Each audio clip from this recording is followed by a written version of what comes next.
திருப்பத்தூர் மாவட்டம் கும்பேரி அம்பேத்கர் நகர் பகுதியில தாவேகா கட்சியை சேர்ந்த 200க்கும் மேற்பட்டோர் சில நாட்களுக்கு முன்னாடி அந்த பகுதியில கட்சி கொடியை ஏத்திருக்காங்க.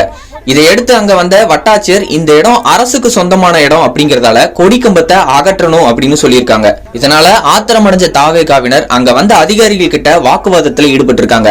அப்போ திமுக, அதிமுக, நாம் தமிழர், விசிக உள்ளிட்ட கட்சிகளோட கொடி கம்பங்களும் அதே இடத்துலதான் அனுமதி இல்லாம இருக்கு, அதை முதல்ல எடுங்க, அதுக்கப்புறம் நாங்க எடுக்கிறோம் அப்படின்னு வாக்குவாதத்துல ஈடுபட்டு இருக்காங்க. அதிகாரிகள் கிட்ட தாவேகாவினர் வாக்குவாதத்தில் ஈடுபட்டதால அந்த பகுதியில கொஞ்ச நேரம் சலசலப்பு ஏற்பட்டிருக்கு.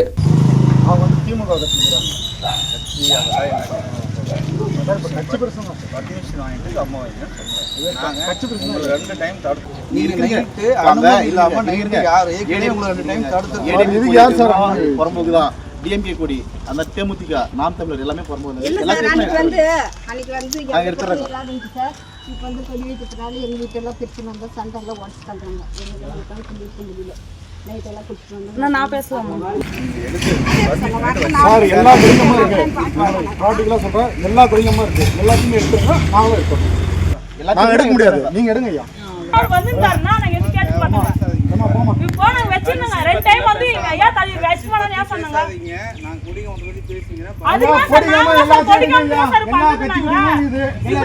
கொடிக்காமத்துக்கு வேலை செஞ்சீங்க.